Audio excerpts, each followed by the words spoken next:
أعوذ بالله من الشيطان الرجيم بسم الله الرحمن الرحيم الحمد لله رب العالمين وبه نستعين اللهم صل على سيدنا محمد النبي الأمي وعلى آله وصحبه وسلم رب اشرح لي صدري ويسر لي أمري واحلل عقدة من لساني يفقه قولي ولا حول ولا قوة إلا بالله العلي العظيم إلهي أنت مقصودي ورضاك مطلوبي أعطني محبتك ومعرفتك السلام عليكم ورحمة الله وبركاته الحمد لله والشكر لله wassalatu wassalamu ala rasulillah amma ba'du. Pertama sekali kita bersyukur kehadrat Allah Subhanahu wa taala yang telah mengurniakan kepada kita bermacam-macam nikmat zahir dan batin. Mudah-mudahan segala nikmat-nikmat itu sentiasa dikurniakan kepada kita semua. Jadi pada malam ini saya bercadang untuk mengajak ikhwan dan akhwat semua untuk kita sama-sama membahaskan perkara yang berkaitan dengan Nabi Muhammad sallallahu alaihi wasallam. Kerana kita berada pada masa yang masih sangat dekat dengan hari kelahiran Nabi Muhammad sallallahu alaihi wasallam. Dan untuk tujuan itu saya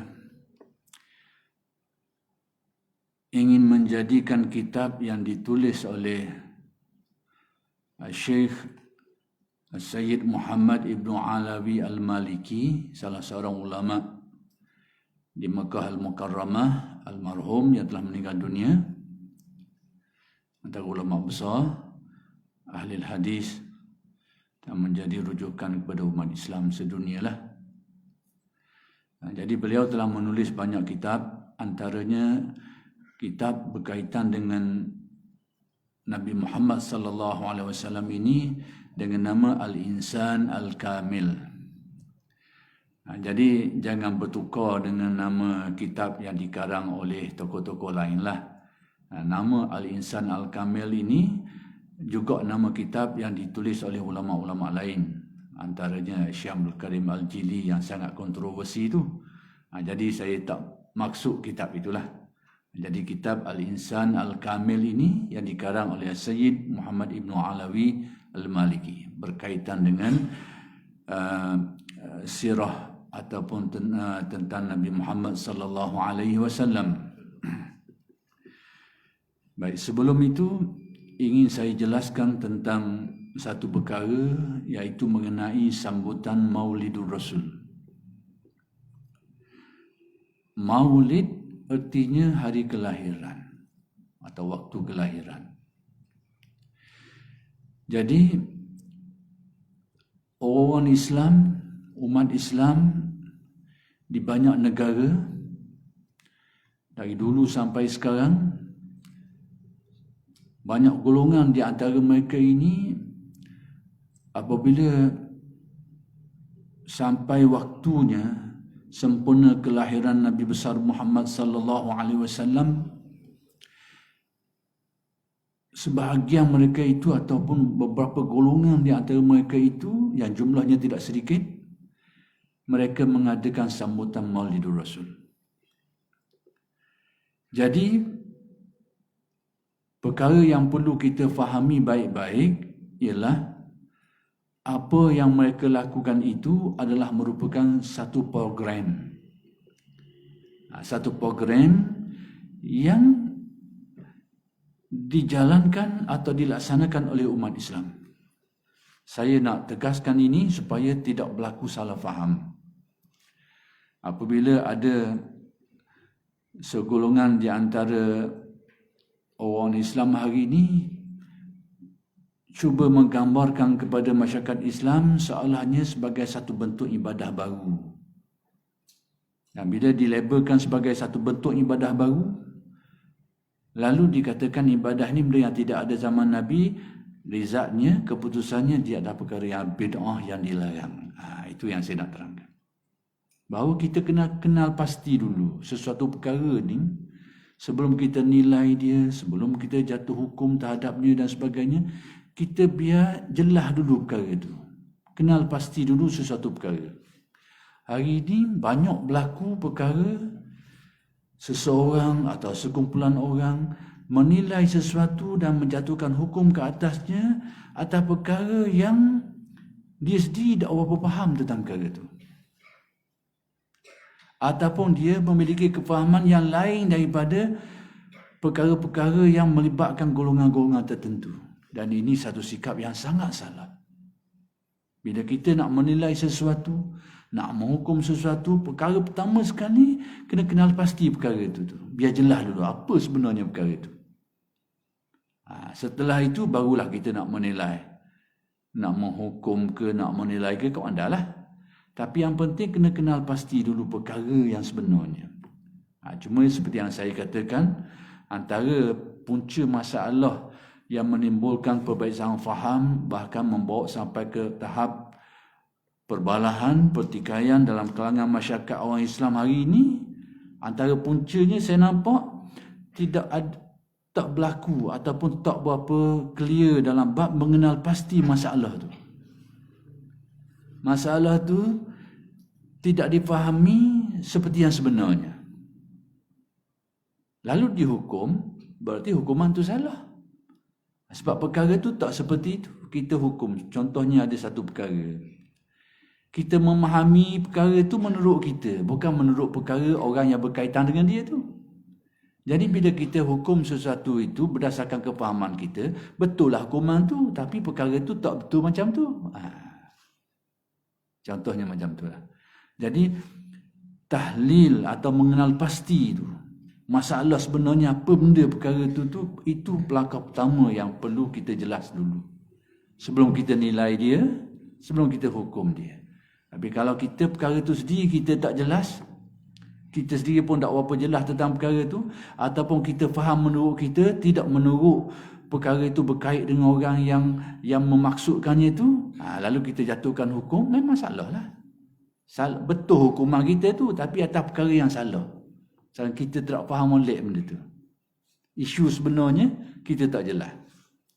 Jadi atas tujuan itulah, berkait dengan isu Maulidur Rasul ni, pertama sekali dia adalah program yang dianjurkan oleh umat Islam. Bila sebut program kok macam program-program lain lah.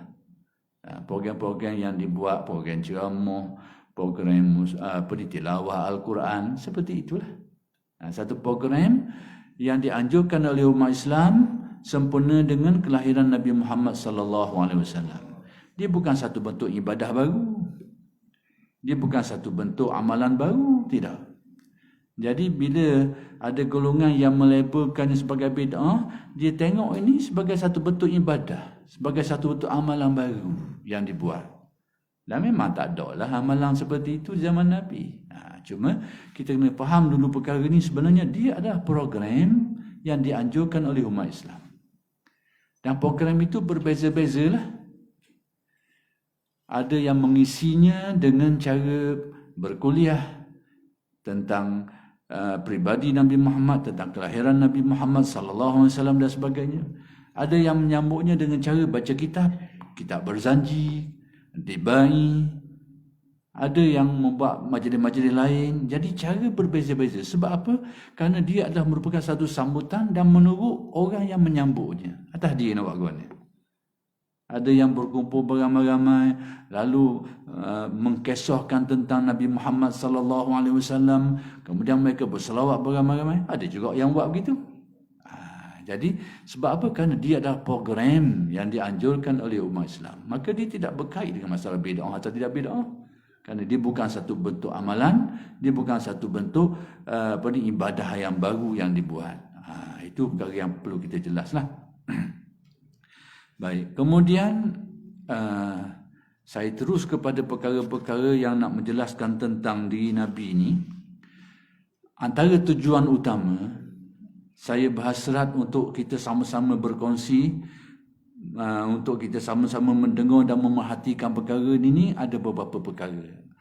Salah satu daripada tujuan utamanya kerana ada persepsi, ada pandangan yang tersebar ataupun yang ada yang wujud dalam masyarakat kita yang memberikan gambaran bahawa Nabi Muhammad sallallahu alaihi wasallam ini tidak ada kelebihannya, dia sama seperti orang lain, hanya setelah beliau diangkat menjadi Nabi 40 tahun barulah ada keistimewaannya.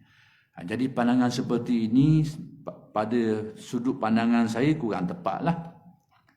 Maksudnya Nabi Muhammad sallallahu alaihi wasallam ini sekalipun beliau diutuskan ketika berumur 40 tahun, tapi kelebihan, keistimewaan yang Allah Ta'ala zahirkan pada diri Muhammad ini sudah pun kelihatan sejak daripada awal lagi. Sejak daripada kecil lagi, bahkan pada kelahiran, bahkan sebelum itu lagi. Itu yang saya nak nyatakan. Jadi supaya jangan berlaku kekeliruan. Seolah-olah kenapa macam inilah. Macam kita bayangkan Nabi Muhammad ni sama dengan kita dari aspek tak ada nampak kelebihan apa-apa. Sama dengan kita dari segi manusia, ya memang betul. Nabi Muhammad bukan malaikat, apatah lagi lebih daripada itu. Jadi Nabi Muhammad sama dengan kita dari sudut manusianya, betul. Tapi Nabi Muhammad sallallahu alaihi wasallam ini sekalipun dia manusia, dia dikurniakan Allah kelebihan-kelebihan yang tak ada pada orang lain. Itu yang perlu kita fahami. Jadi kalau kita beranggapan Nabi Muhammad ni sama macam kita saja, tak ada kelebihan apa-apa, itu perkara yang agak kurang tepat dari segi itu. Sebab apa? Kerana riwayat menyebut bahawa Nabi Muhammad ini sejak daripada awal kelahiran, bahkan sebelum itu sudah memiliki kelebihan-kelebihan yang dikurniakan Allah kepadanya. Yang kelebihan itu tak ada pada orang lain. Baik. Maka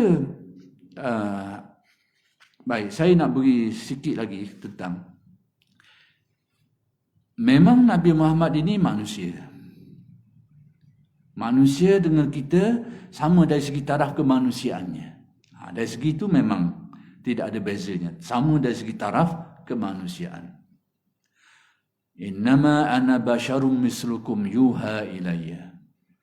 Sesungguhnya aku ini adalah manusia seperti kamu.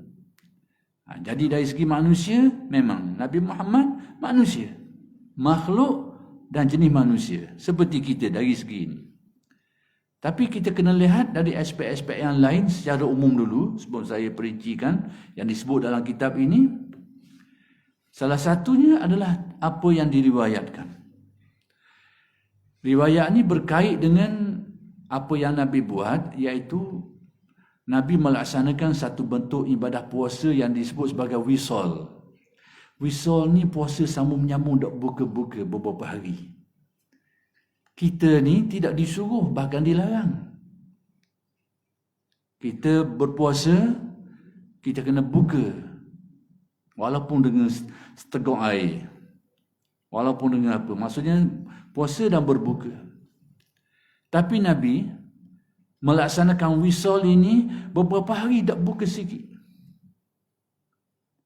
Baik, amalan seperti itu menurut ulama adalah, sebahagian ulama mengatakan dia adalah khususiyah kepada Nabi. Khusus untuk Nabi. Dan kita dilarang. Sebagian ulama berpandangan seperti itu. Amalan jenis puasa pasang gitu tu, ada buka-buka ni, itu kita dilarang buat.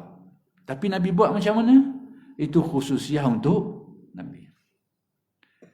Jadi sebab tu kita kena faham banyak perkara berkaitan dengan Nabi. Ada benda yang Nabi buat, kita kena buat. Kita patut buat. Ada benda yang Nabi buat, kita dilarang buat. Ada bendanya. Jadi bab ini bab yang sangat luas. Cuma saya nak sentuh aspek tadilah. Jadi sekarang bab puasa wisal ni Nabi buat, tapi kita dilarang. Ada pendapat yang lain menyatakan bahawa puasa wisal ini kita tidak dilarang, tapi kita ni tidak digalakkan. Kenapa kita ni semacam dilarang? Kerana syafaqah. Nabi ni kesian kita supaya jangan buat pasang gitu tu, kerana mungkin kita tak mampu nak tanggung. Jadi itu khilaf di antara ulama. Apakah boleh kita nak buat macam tu juga? Puasa 2-3 hari tak buka sekali ni? Sebahagian ulama mengatakan kita dilarang, sebahagian mengatakan tidak, tapi itu adalah bentuk larangan yang bersifat kasihan belah kepada kita, supaya tak payah buat gitulah. Macam tu. Itu tak apalah. Cuma nak beritahunya, yang saya nak beritahu bukan yang tu, tapi berkait dengan perkara ni, Nabi menjelaskan tentang dirinya. Kenapa dia buat macam tu? Baik, apa kata Nabi? Lastu ka ahadikum, lastu ka hayatikum, atau kama qala, aku ni tak seperti kamu. Tapi dalam ayat Al-Quran tadi, Allah Ta'ala ada firman, innama ana basyarum mislukum, aku ni adalah manusia seperti kamu. Tapi hadis ni, Nabi memberi hal yang lain sikit. Lastu ka hayatikum, aku ni tak seperti kamu, badan kamu tak seperti. Maksudnya, macam mana kita nak taufikkan antara dua ni? Pertama sekali, Nabi Muhammad dengan kita sama dari segi manusianya. Tapi kemanusiaan Nabi Muhammad itu ada keistimewaan yang tak ada pada kita. Itu kita kena faham gitu. Ada keistimewaan yang tak ada pada kita. Sebab itu Nabi kata, yut'imuni rabbi wa yaskin. Abitu inda rabbi yut'imuni wa yaskin. Aku ni berada di sisi Tuhanku secara makna yang khusus, yang mana Allah Tuhanku lah yang memberi makan dan memberi minum kepadaku. Jadi Nabi nak khabar sebab apa dia melakukan puasa wisal ni. Beberapa hari Nabi tak makan. Nabi khabar bahawa aku, Allah Ta'ala beri makan dan beri minum kat aku. Dan aku tak sama macammu. Itu maksudnya. Bahawa Nabi Muhammad SAW tetap manusia. Makhluk dan manusia. Tapi diberi oleh Allah beberapa kelebihan yang tak ada pada manusia. Perkara itu yang perlu kita faham. Dan kelebihan ini bukan hanya berlaku setelah Nabi diangkat menjadi Nabi pada waktu umur 40 tahun tu. Bahkan kelebihan ini sudah pun sabit sebelum itu. Bahkan sabit sebelum kelahiran lagi. Dan inilah yang disebut, antaranya yang disebut di sini oleh Sayyid Muhammad Ibn Alawi Al-Maliki ni, saya nak baca sikit. Saya nak ambil poin-poin je lah, dan saya nak hurai dan jelas. Baik. Salah satu daripada aspek-aspek keistimewaan yang ada pada diri Nabi ini, bahawa Nabi Muhammad adalah Nabi yang paling awal yang diciptakan. Ini mungkin jarang orang dengar sikit. Tapi tak apalah, ni Syekh Sayyid Alawi dia sebut dan ada dalil lah. Dan saya tak nak panjang kepada isu-isu tentang istilah-istilah yang menjadi kekeliruan tu kita tak nak panjang sinilah, iaitu tentang Nur Muhammad tu kita nak bercakap situ. Itu panjang banyak cerita. Tapi nak kabarnya hak jelas mudah bahawa Nabi Muhammad itu adalah Nabi yang paling awal yang diciptakan. Apa yang diciptakan? Ruhnya tu. Dan kita sedia maklum bahawa jasad kita ni sebelum diciptakan, roh sudah pun diciptakan. Jadi penciptaan roh mendahului penciptaan jasad kita semua ni pun. Ketika Allah berfirman dalam Al-Quran, Allah berfirman, Allah Ta'ala bertanyakan kepada roh pada waktu itu sedangkan jasad tak ada lagi. Alastu bi rabbikum. Tidakkah aku Tuhan kamu? Jadi pertanyaan itu ditujukan kepada roh. Tidak ditujukan kepada jasad. Sebab jasad tak ada lagi masa tu. Qalu bala syahidna. Mereka ni banyak himpunan ruh-ruh. Mereka menjawab, mereka berkata, bala, bahkan kami menyaksikan kebenaran ketuhananmu ya Allah. Kami mengakui kebenaran ketuhanan Allah. Jadi hal ini berlaku dalam keadaan jasad kita belum diciptakan oleh Allah. Baik, dalam kes ini, bahawa antara sekian banyak Nabi-Nabi ni, bermula Nabi Adam ni, sampai seterusnya ni, yang paling awal yang diciptakan adalah roh Nabi Muhammad. Nabi Muhammad sallallahu alaihi wasallam, rohnya itu. Baik. Antara dalil, saya tak nak sebut dalil Sunnah Abdul Razak, Musnad Abdul Razak itu, kerana yang diikhtilafkan oleh ulama tentang pensabitan dalilnya itu dan sebagainya, kita nak elok tu, kita nak ambil dalil yang jelas dalam kitab Sunan At-Tirmizi yang disebut oleh Sayyid Muhammad ini. Baik. Disebut riwayat dalam Sunan At-Tirmizi, antaranya ada beberapa bentuk riwayat lah. Kuntu nabiyan wa adamu bainatini wa turab. Aku ni sudah sabit ke Nabi aku, sedangkan Nabi Adam, yakni jasadnya, bainatin wa turab, masih dalam proses penciptaan lagi. Tapi aku sudah diangkat, ditetapkan kenabian aku, kata Nabi. Berarti Nabi sudah pun diciptakan ruhnya sebelum itu. Dalam keadaan jasad Nabi Adam ni belum sempurna lagi penciptaannya. Kuntu nabiyan, aku sudah sabit kenabian aku, kata Nabi.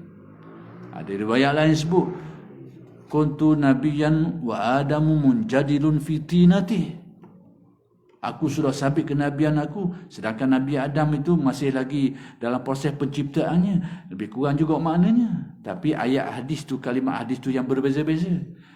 Dan hadis-hadis seperti inilah yang menunjukkan kepada makna itu, yang antaranya diriwayatkan oleh Al-Imam At-Tirmizi. Kalau tuan-tuan buka tafsir Al-Munir, baca bila bertemu dengan satu ayat, wa iz akhazallahu mitsaqan nabiyyina wa minka wa min nuhin. Penafsir, pengarang tafsir ini dia mendatangkan satu riwayat menjelaskan ayat tadi tu. Wa iz akhazallahu mitsaqan nabiyyina wa minka wa min nuh. Ketika Allah Taala mengambil misak, perjanjian dengan para nabi. Wa minka, dan daripada engkau wahai Muhammad, wa min nuh, dan daripada Nabi Nuh. Dalam ayat ini, dari segi susunan kejadiannya, Nabi Muhammad ujung sekali dibangkitkan.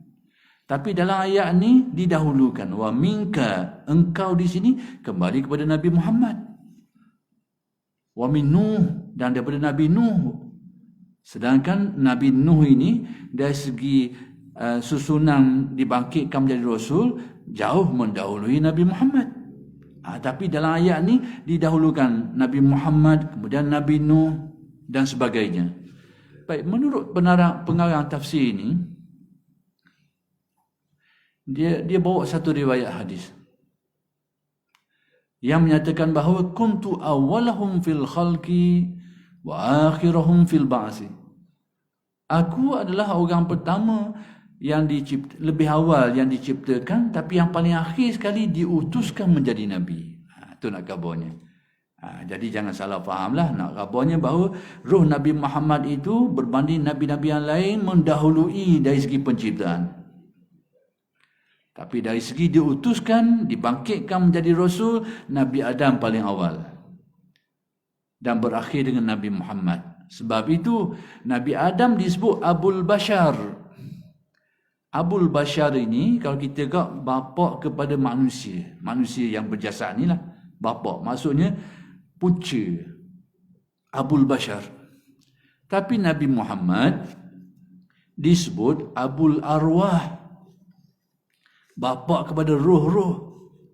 Kalau Nabi Adam bapa kepada manusia, yakni manusia awal yang menjadi sebab, yang menjadi permulaan kepada pencipta manusia-manusia lain ni, maka Nabi Muhammad disebut Abul Arwah, bapa kepada roh-roh, yakni roh yang paling awal yang diciptakan, yang menjadi punca, yang menjadi sebab kepada roh-roh yang lain selepas itu.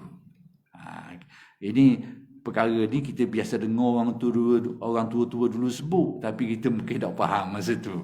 Abul Bashar, Abul Arwah, orang tua kita biasa sebut dah. Cuma mungkin kita tak erti mana masa tu. Tapi nak beritahunya itulah kenyataannya. Baik, kemudian antara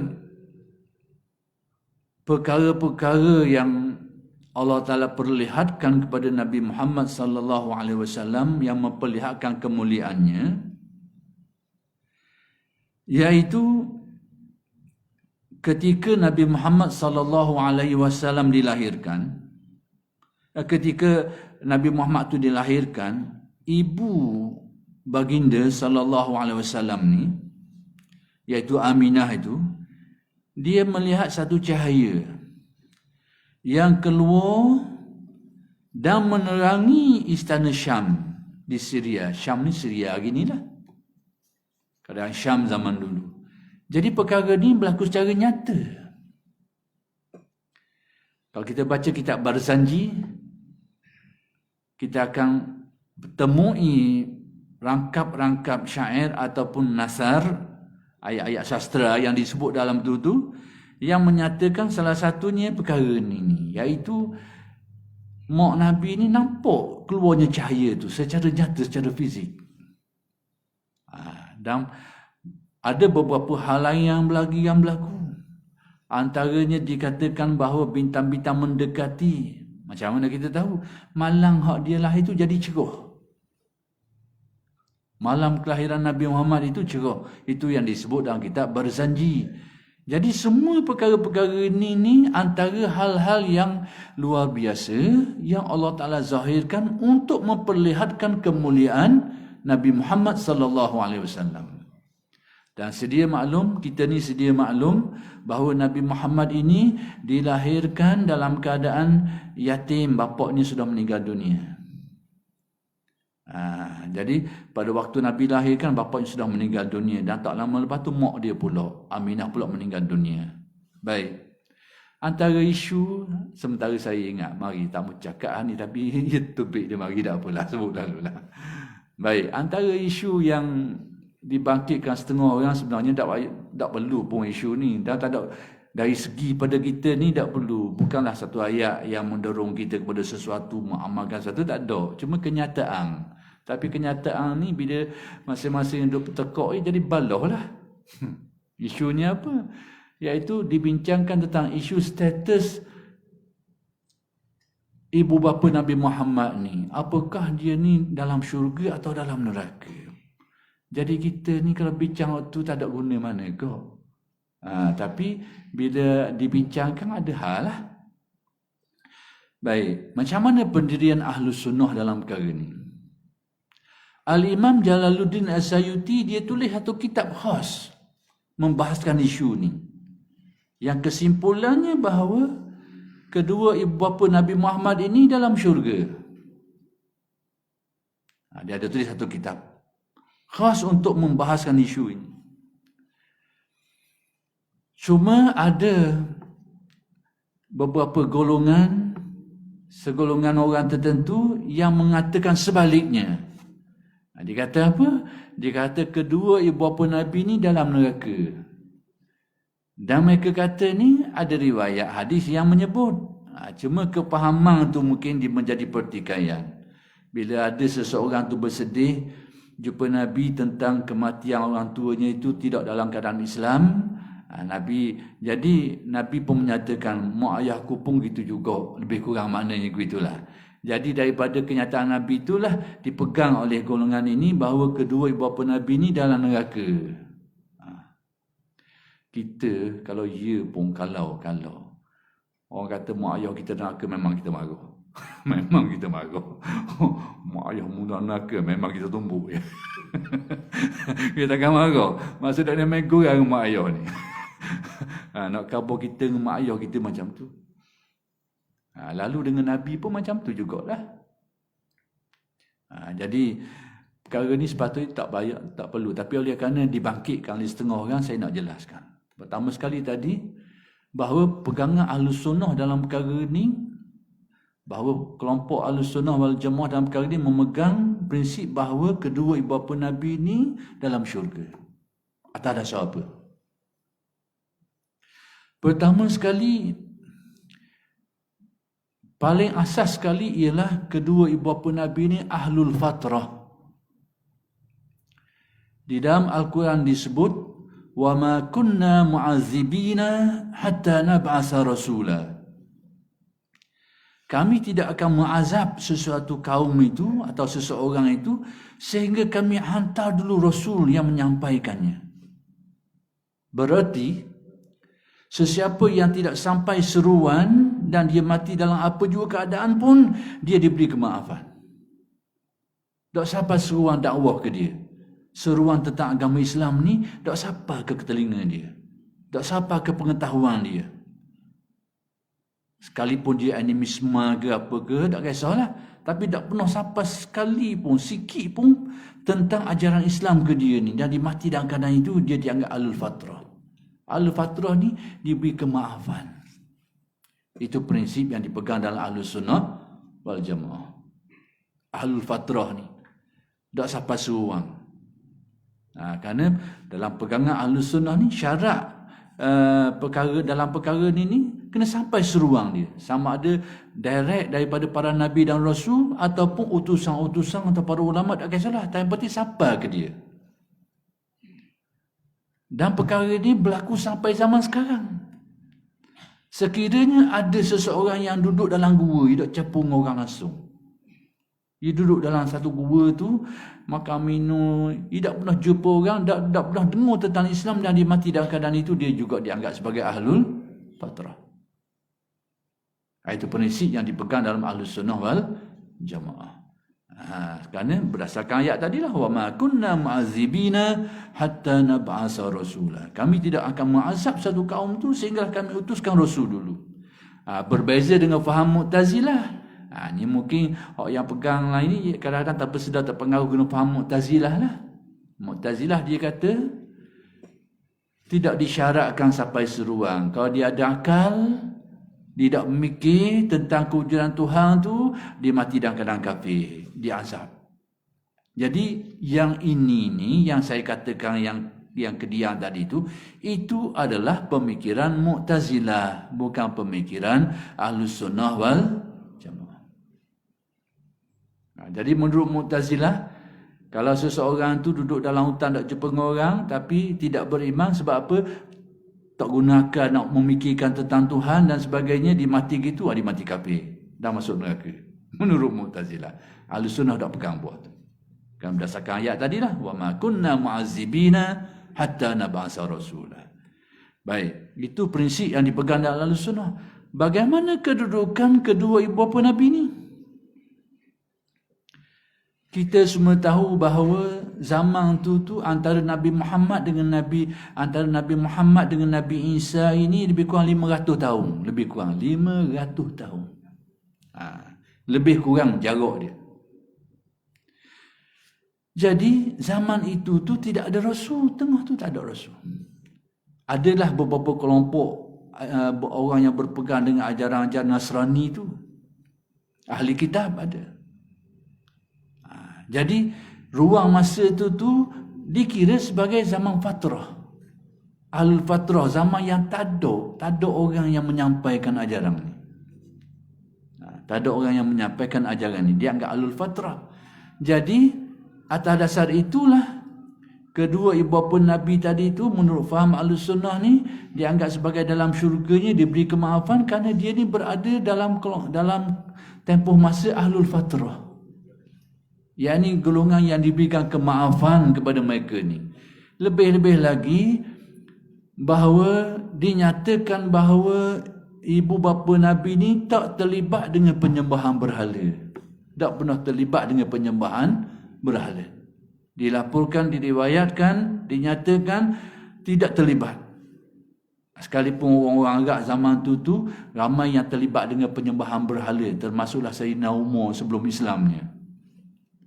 Tapi kedua ibu bapa Nabi ni tak terlibat dengan penyembahan berhala. Itu satu hal.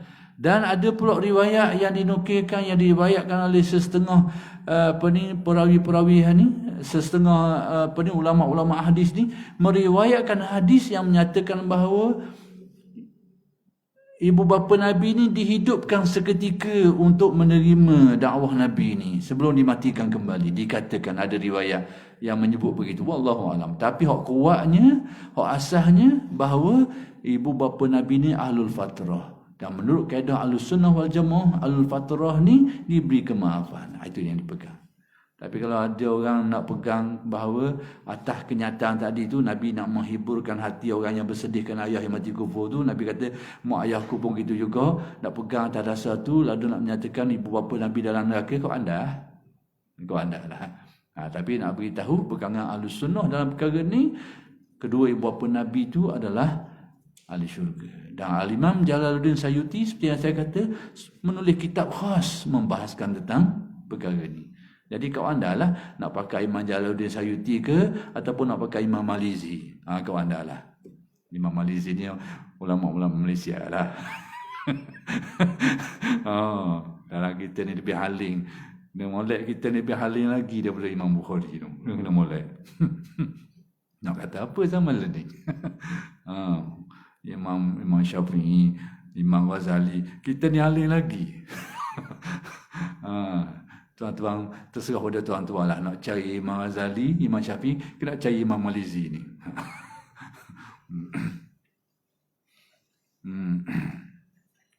Baik, boleh ambil masa sikit lagi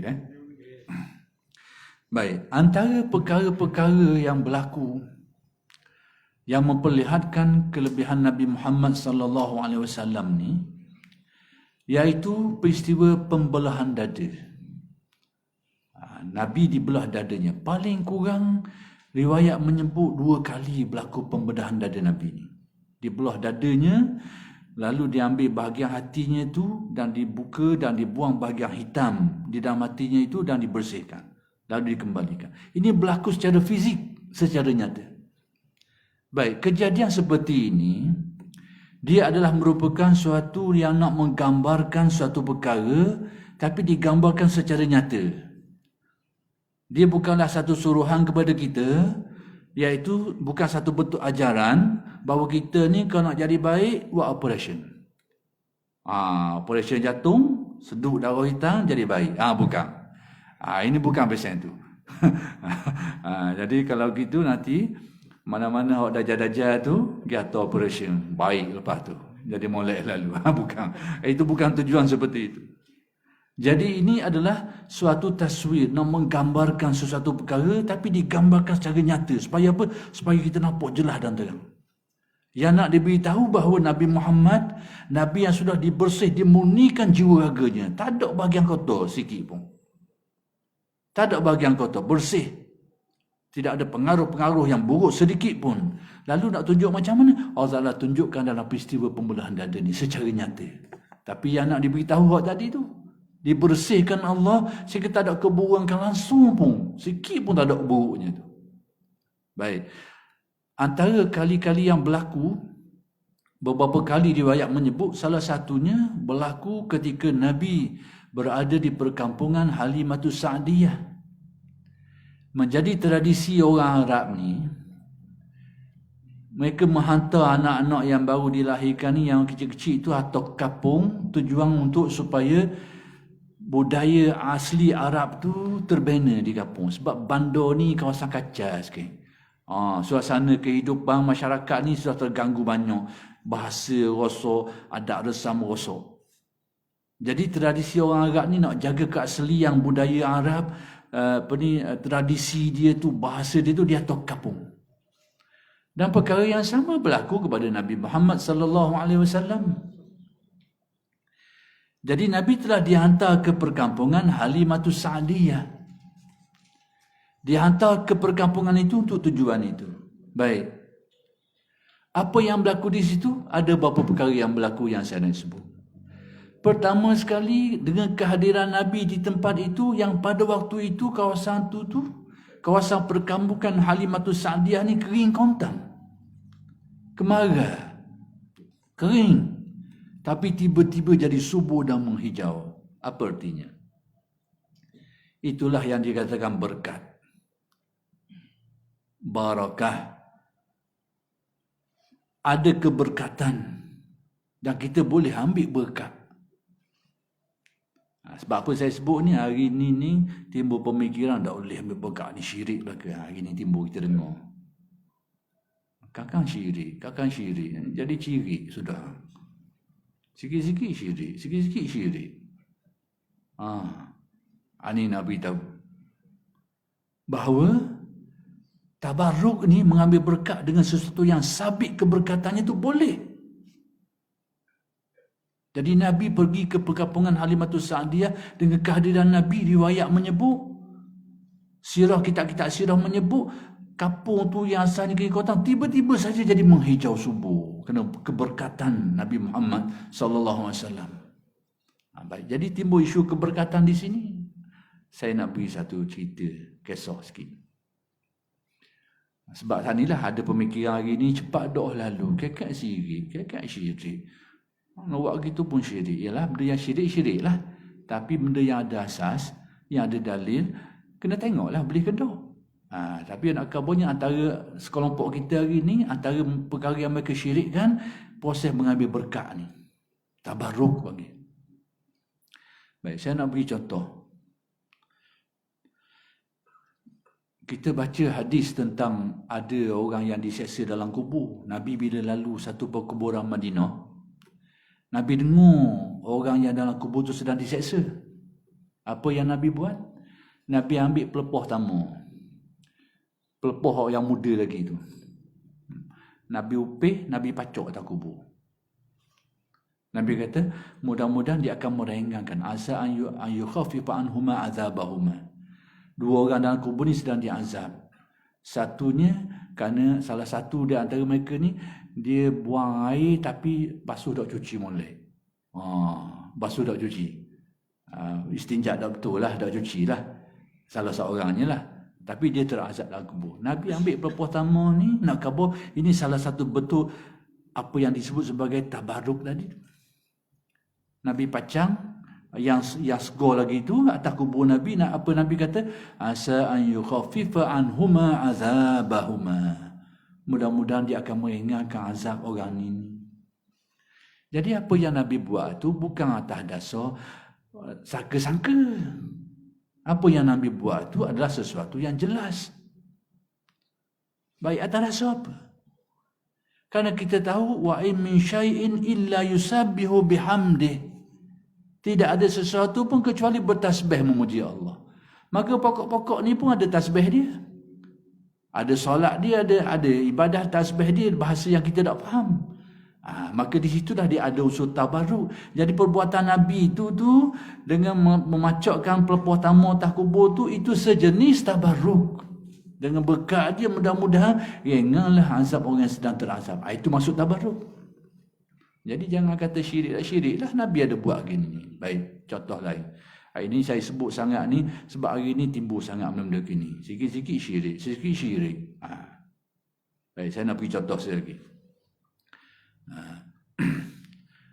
Tapi kalau tabarruk dengan tai anjing, memang tak boleh lah. Nak ambil berkat dengan tai anjing, benda tu najis. Jadi nak ambil tabarruk ni benda yang ada asas. Ada asas. Kita ambil berkat dengan benda tu. Benda tu ada asas dah. Kalau pelepah tamu tadi, ada asas lah. Sebab antaranya termasuk dalam nas yang umum. Allah Ta'ala berfirman, wa in min syai'in illa yusabbihu bihamdih. Tidak ada sesuatu pun kecuali bertasbih memuji Allah. Termasuklah pelepah ni. Itu salah satu bentuknya. Jadi kita ambil berkat atas aspek tu. Cuma benda-benda yang macam tadi tu, nak ambil berkat dengan patung. Tak boleh lah, benda tu dilarang. Nak ambil berkat dengan tai babi, tai anjing. Tak boleh lah, benda tu najis. Itu nak kabarnya. Tapi ambil berkat atas perkara yang ada asas, boleh. Sebab tu bila kita curah air atas kubur tu itu salah satu bentuk tabarruk dan dibolehkan. Cuma ada orang kata yang berlaku, ada sunnah yang menyebutkan dibuat di zaman Nabi tu, orang kata tanah kerah guana orang tanah doh. Kalau curah air sebelum gali tak apalah nak kata tanah kerah. Ni orang tanang dah dalam. Buat madak benda lagi. Curah air. Ya kabur kisah tanah kerah curah air. Masya Allah. Kalau baru masa nak gali, ya benar sabar. Curah air dulu, baru nak gali. Ni orang tanang tu. Tanang tu curah air lagi. Itu sejenis tabarruk. Sebab tu dalam fiqh kita ni, kalau ada rupuk-rupuk tumbuh tu jangan cabut, potong je, potong. Tebal sangat potong je, jangan cabut. Itu ada khilaf ulama lah tentang boleh tak boleh, tu ada khilaf ulama. Tapi berat kepada tidak dituntut lah paling tidak. Tapi potong-potong tak apa. Jangan jadi pun sangat dulu payah kau nak jaga.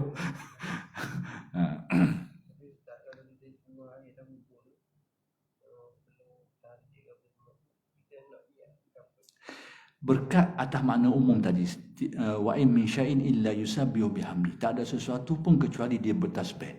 Jadi air ni salah satu makhluk-makhluk Allah Ta'ala yang dia ada tasbih dia sedia. Kalau kita faham gitu pun boleh dah menjadi asas pada kita. Sudah asalkan yang kita buat kita faham, kita tahu. Tu dia. Kalau salah je kita dah erti. Kita ikut orang. Jangan buatlah kalau tak tahu benda. Kita tahu asalnya. Silakan. Baik, saya nak beri contoh lain bab tabaruk ni. Sikit lagi masa. Boleh 5-10 minit lagi banyak. Isu tabaruk ni timbul dan ini baik untuk saya rasa untuk saya kongsilah sebab kefahaman yang keliru ni dia berlaku di Mekah Al-Mukarramah dulu. Dan banyak kali saya cerita dah, tapi saya nak ulang balik untuk ambil manfaatlah. Disebut dalam beberapa sumber, saya pernah baca buku tu, satu sumber riwayat, dia melibatkan ayah kepada pengarang kitab ni. Ini Sayyid Muhammad. Ayah dia dulu tu Sayyid Alawi, ulama besar Masjidil Haram. Ayah dia ni. Jadi ayah dia ni pada masa tu dia sedang mengajar di Masjidil Haram. Dia mengajar di Masjidil Haram. Pada waktu itu berlaku hujan. Tanah Arab ni jarang berlaku hujan. Kalau berlaku hujan, orang berebut ambil air. Tapi bila hujan, kita tahu Kaabah tu kan, dia ada ruang atas tu, dia ada corong yang mengalirkan air keluar tu. Jadi bila hujan, air terkumpul atas Kaabah tu, dia keluar ke corong tu. Jadi orang Arab ni bila hujan dah lah payah saya sekali. Hujan berabak ni kena atas Kaabah pula, dia pun pergi ambil minum, mandi, ambil berkat dengan air tu. Tapi pengawal jaga ni dia larang, dia marah orang Arab, dia kata syirik ni. Ni pun ni syirik ni. Tak boleh ni, syirik. Dia marah. Jadi puak-puak Arab ni yang buat begitu bila dilarang ni dikatakan syirik, nak rojoklah kepada ulama. Kebetulan pada waktu itu antara yang mengajar di Masjidil Haram Sayyid Alawi, ayah kepada pengarang kitab ni, ayah dia ni.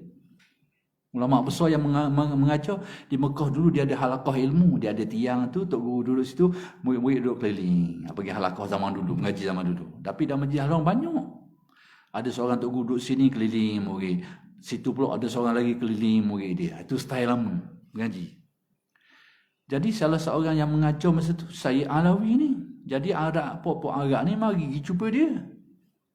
Tanya masalah ni, boleh tak ambil berkat dengan ni? Sayyid Alawi kata boleh. Boleh.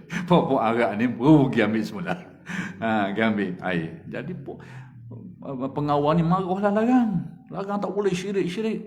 Jadi bila larang ni, puak Arab ni kata kami sudah tanya ulama tu Sayyid Alawi ni dan dia kata boleh. Jadi pengawal ni nak buat apa ni? Dia pun pergi cari. Ada kebetulan dalam masa yang sama ada seorang lagi alim yang mengajar di Masjidil Haram tu, iaitu Syekh Ibnu Sa'din, Abdul Rahman Ibnu Sa'din. Dia ni ahli tafsir. Dia ada kirang. Dia ni pengarang kitab dan dia ada kitab tafsir. Buat yang alim dia. Ahli tafsir dia. Jadi kebetulan ada situ. Jadi pengawal ni pergi tanya dia pula ni. Di kabah dia kata, puak-puak Arab ni ambil berkat ni, dia kata orang larang tak indah. Larang tak indah sebab apa dia? Sebab dia kata petua daripada Sayyid Alawi kata boleh. Jadi Syekh Abdul Rahman Ibnu Sa'din ni dia ada kecenderungan pemikiran, ada sikit, tapi ada bahasa kita kecenderungan pemikiran Wahabi sikit lah. Tapi dia alim, dia beradab. Pak kita ni Wahabi baharambang sikit. Pak kita ni lain macam sikit. Baharambang kita ni. Bukan kata apa. Ni dia beradab. Sekalipun terpengaruh sikit dengan gaya berfahaman tu tak apalah. Jadi dia pun terus bangun pergi ke halaqah Said Alawi tu. Pergi ke halaqah Said Alawi, duduk dekat dia berada. Duduk mulai dia beri salam. Tu orang jadi. Pak kita dah sound lalu lah ni. Kena boleh mohon ni. Yang rapah tak sekarang speaker. Boleh ni. Ni dah dia duduk, dia beri salam boleh. Sudah selesai tanya. Dia kata aku nak tanya. Dia orang yang sangat baik. Dia kata aku dengar mu ni beri fatwa boleh ambil berkat air hujang tu. Jatuh tak Kaabah tu. Mana dalil? Betul ke? Tanya betul ke? Saya kata, ya, memang aku kata. Aku kata boleh. Memang aku kata boleh. Mana dalilnya? Dia nak tanya dalil dulu. Kalau gini kita tak kisah, nak tahu dalil. Bolehlah bincang. Ni dah nak khabar dalil ni. Ataupun dia blok dulu lagi. Makan ni payah juga hari ni. Tak boleh nak dia bincang langsung. Ni dah mana dalilnya?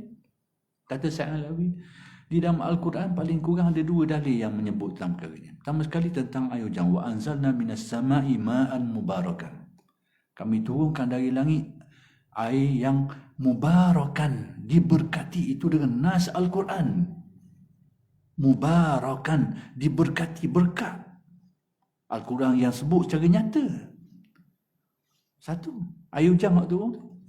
Yang kedua, Kaabah itu sendiri, Allah berfirman, Inna awwala baitin wudi'a linnasi lalladhi bibakkata mubarakan. Binaan pertama yang dibina oleh manusia adalah yang berada di Mekah tu. Itu Kaabah tu lah. Mubarakan, diberkati dengan nas Al-Quran. Sekarang ada 2 ayat. Ayat turun tu berkat, Al-Quran beritahu. Kaabah tu sendiri berkat, Al-Quran beritahu. 2 campur. Apa kata Ibn Sa'din? Syekh Ibn Sa'din dia kata, macam mana kita boleh lupa kepada ayat ni? Kadang-kadang terlepas pandang. Tapi dia seorang yang baik. Macam mana kita boleh lupa kepada ayat ni? Sekarang selesai, dia boleh terima lah. Sebelum dia bangun tu, dia nak minta izin nak bangun tu, Said Alawi kata benda, nanti dulu. No, pengawal Arab duk larang dekat orang, mu kena pergi betul dia dulu. Dia suruh tunggu pergi betul. Mu kena pergi betul dia dulu, larang orang. Apa yang buku riwayat tu, cerita kisah ni menyebut, dia kata Syekh Musa ni pergi ke tempat tu, dia buat apa ni? Dia mandi. Mandi hari tu. Jadi puak-puak Arab dia tengok dah kata benda dah. Lok gitu sedang. Macam tu. Mungkin betul dia dulu. Itu tabarruk. Jadi kisah Nabi Muhammad masa kecil, dia ada tabarruk ini. Baik, kemudian saya nak cerita tentang pembelahan dada tadi tu. Berlaku ketika Nabi berada di perkampungan Halimatus Sa'diyah. Bersama kawan-kawan dia tu, tiba-tiba ada orang, Jibril lah, yang menjemudan rupa manusia, pegang dia, akhir kali membelah dada. Jadi kawan-kawan dia takut tak temu lagi lah. Itu berlaku kali pertama. Dan sekali lagi berlaku, sebab tu riwayat berbeza-beza menyatakan paling kurang 2 kali berlaku pembelahan dada Nabi ni. Yang kali yang kedua berlaku ketika Nabi sebelum Isra' Mi'raj. Dada Nabi dibelah lagi, dibersihkan. Setelah itu berlakulah peristiwa Isra' Mi'raj. Itu pembelahan dada. Baik, kemudian yang terakhir yang saya nak sebut pada malam ini, nak rekah lah, dan cadang nak sebut 3-4 lagi, tapi tak apalah lah. Kita rekahkan sikit. Iaitu berkait dengan segala hal yang berkait dengan Nabi ini adalah merupakan wahyu yang mengandungi petunjuk kepada kita. Perkataan Nabi, perbuatan Nabi, tingkah laku Nabi dan hal-hal semua perkara yang berkait dengan Nabi ini tak ada sisa walaupun sikit pun tak boleh pakai. Tak ada sisa. Tak ada sikit pun tak boleh pakai. Semuanya itu menjadi sunnah. Percakapan dia, perbuatan dia, takrir perakuan dia, apa segala apa yang berkait dengan Nabi itu menjadi sunnah. Sehingga tak ada satu pun perkataan Nabi, perbuatan Nabi dan juga takrir perakuan Nabi itu yang tertolak, yang tidak dikira. Itu disebut sebagai sunnah hadis. Baru ni timbul isu sikit bahas hadis ni. Kita tutupkan benda ni lah. Isu sebenarnya, isu hari ni isu tak comel tak. Isu yang dibuat isu, bukan isu sungguh. Isu main kerap macam kereta potong. Kereta potong sekarang waktu tak ada benda, tak ada geram. Kau mula jadi masalah dengan JPJ. Hari ni gitu kau. Jadi kita nampak lebih kepada diisukan, bukan isu yang cuba nak difahami. Macam kita kan nak kena. Ya potong sekerak. Lepas tu mengolah secara yang tidak tepat. Ini banyak berlaku. Ini ketidakjujuran. Tak jujur lah. Kalau seorang yang alim sungguh ni, dia akan pastikan. Macam saya kata tadi lah. Kalau kita ni orang yang ahli munsif sungguh, orang yang nak tahu, nak menilai satu benda itu betul salah ni, pertama sekali kita kenal pasti dulu. Kalau orang tu kata, kita kena confirm dengan dia dulu. Benda dia kata, dan kita kena tanya betul-betul apa maksud dia. Baru kita nilai dia. Hari ni, kita lebih ni. Kalau kita nak khabar ni, Tok Hakim lebih daripada orang salah tu lagi. Dia duk khabar cerita. Macam dia buat kerja tu. Hari ni. Itu salah, sikap yang salah. Sepatutnya orang tu kena cerita betul-betul benda yang nak khabar. Baru kita nilai dia. Ni dia sekerak je, kita 5 menang kerak lagi. Kita banyak cerita lagi. Isunya macam mana? Macam saya katakan dalam hadis, berkaitan dengan hadis Nabi. Segala perkara yang berkait dengan Nabi ni, perkataan dia, perbuatan dia, ketakrir dia, semua jadi hadis Nabi. Hak 3 perkara tu diijma'. Perkataan Nabi, percakapan Nabi, kemudian perbuatan Nabi, apa yang Nabi buat, kemudian takrir, perakuan. Maksudnya berlaku depan Nabi, Nabi tak larang. Itu panggil takrir. 3 ni diijma' oleh ulama' menjadi hadis. Cuma ada aspek-aspek lain yang ada khilaf. Macam cara Nabi, perjalanan Nabi, itu ada hal. Sirah Nabi, sejarah Nabi dan sebagainya. Itu jadi sunnah juga ke? Itu ada khilaf lah, ada bahasan dari ulama'. Tapi 3 perkara ni disepakati menjadi sunnah. Baik, berkait dengan hadis. Zaman Nabi ni tak ada jenis hadis sahih tak sahih. Hak Nabi khabar tu hadis belaka. Timbul hadis ni bila sistem ilmu tu timbul. Sebab apa? Bila timbul kata-kata yang bukan kata-kata Nabi, orang select ke Nabi. Jadi ulama'-ulama' ni telah memperincikan perkara ni untuk menapis supaya jelas apa yang Nabi beritahu tu adalah hadis. Maka ilmu itu disebut ilmu mustalah hadis. Yang berkaitan dengan ilmu mustalah hadis ni, ada ilmu al-jarh wa ta'dil, ilmu kritikan perawi-perawi ni. Baik, isu yang timbul baru ni bukan isu benda, isu istilah zon, perkataan zon. Jadi zon ini telah diterjemuh atau ditafsir dengan makna seolah macam jangkaan. Jangka ni sebenarnya ragu. Jadi cuba ditafsirkan zon dengan makna sesuatu yang diragui. Zon ni macam ragu lah. Perkataan zon ini dalam bahasa Arab tidak semestinya dengan makna ragu. Salah satu maknanya ragulah. Kita mengaji ilmu usul, syak, zon, waham. Zon tu, jadi 3 istilah ni kriteria ataupun 3 perkara yang mengandungi unsur keraguan. Itu istilah usuluddin. Jadi zon tu ragulah. Tapi istilah perkataan yang sama diguna juga dalam ilmu lain, tapi maknanya tak semacam tu. Tapi kita ni guna bahasa sebut zong pulah sikit, putus sikit dengan makna ragu. Ada tujuan lah orang buat gitu tu. Tengok kabarnya perkataan zong ni tidak semestinya makna ragu. Kalau dalam ilmu usuluddin, ya. Sebab taraf keyakinan kita tahu yakin. Kurang daripada yakin ni dipanggil sama ada syak kalau 50-50. Zon jadi 70-30 atau seumpamanya. Waham ni 30-70 terbalik.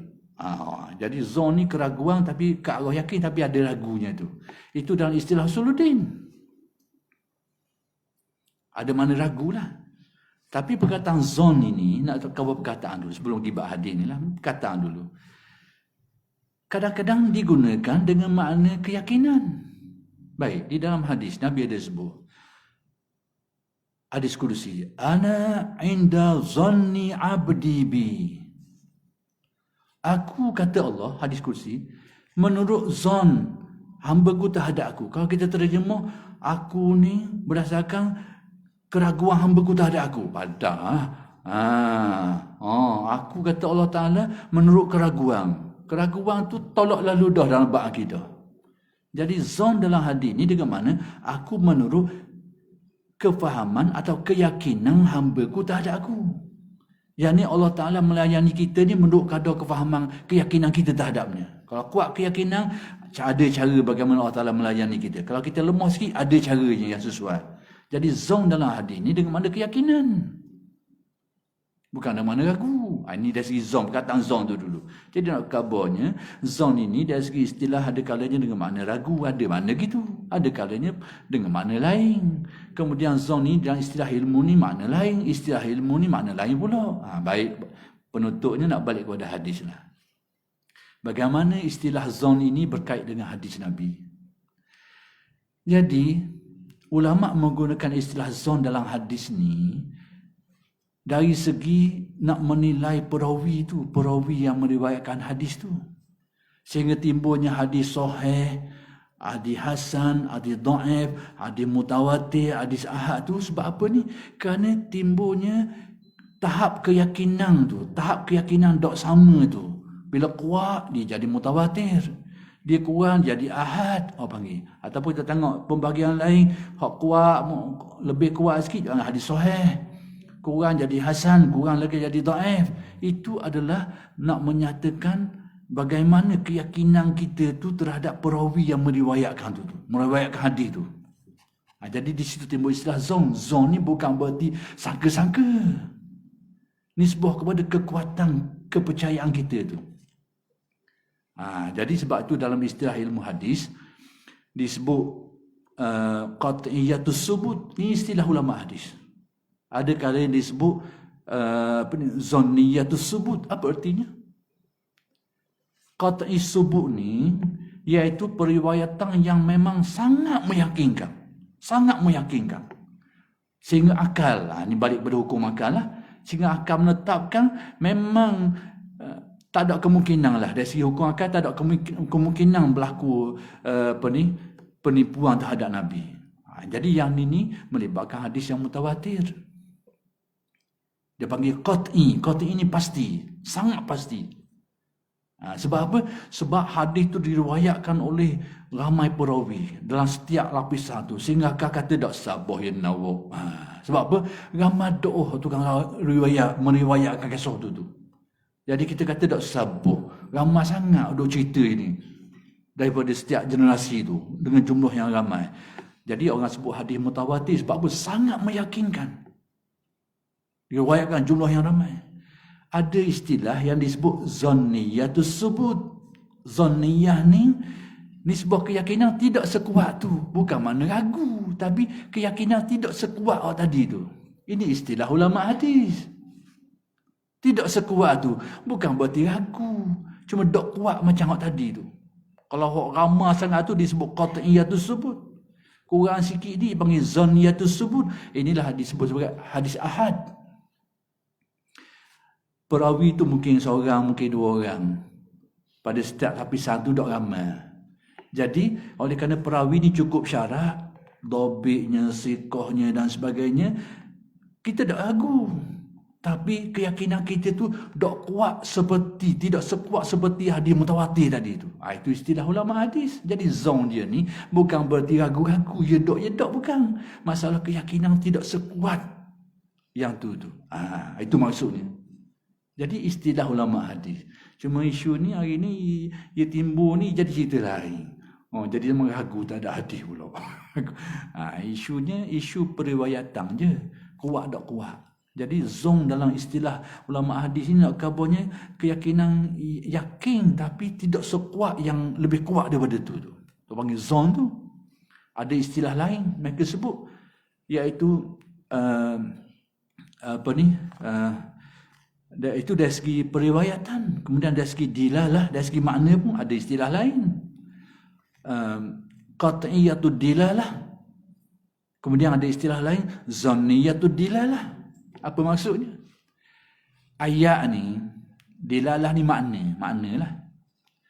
Sesuatu ayat ni bila maknanya khabar memang semakna je, tak ada makna lain.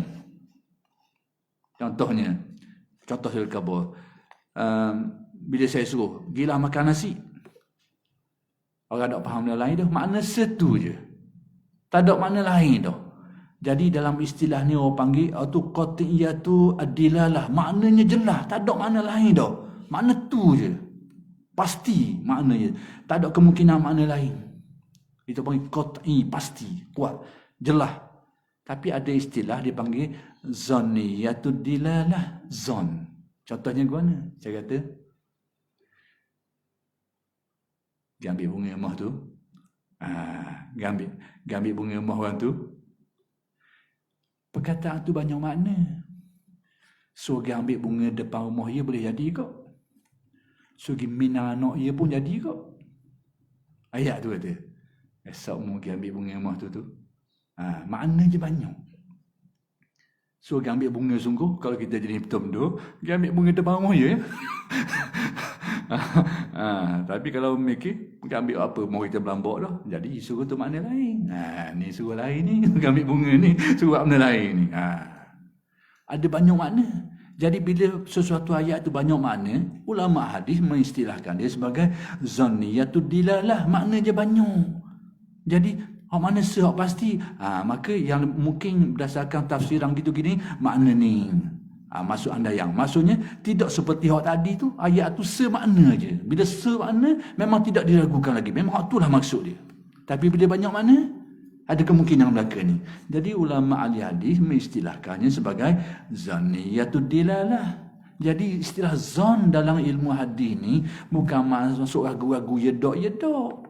Maknanya kekuatan keyakinan tu tidak sekuat yang lain tu. Itu istilahnya. Jadi tak timbul masalah ragu-ragu tak ada hadis, anti hadis lah, tolak hadis. Bukan, itu hal lain. Itu bawa tak ke lain tu. Jadi balik kita kepada asal bahawa segala apa yang dinisbahkan kepada Nabi SAW ni, dia adalah menjadi hadis, menjadi sunnah. Menjadi sunnah yang kita ni boleh terpakai semuanya. Tak ada benda yang tersisa satu pun. Dan kita tak akan jumpa manusia pasal ni. Sebab manusia ni mesti ada salah walaupun sikit. Tapi yang tidak ada kesalahan adalah para nabi dan rasul alaihi wasallam, khususnya Nabi Muhammad sallallahu alaihi wasallam. Jadi saya rasa sekadar itulah yang dapat saya kongsikan pada kali ini. Mudah-mudahan yang sedikit itu memberi manfaat kepada kita semua. Mohon maaflah kalau ada bahasa ada apa nak faham sikit ataupun bahasa-bahasa bahasa kasar ke tak faham molek ke, minta maaf banyak-banyaklah. Sekianlah saja dulu. Aku qauli hadza wa astaghfirullahalazim li wa lakum. Assalamualaikum warahmatullahi wabarakatuh.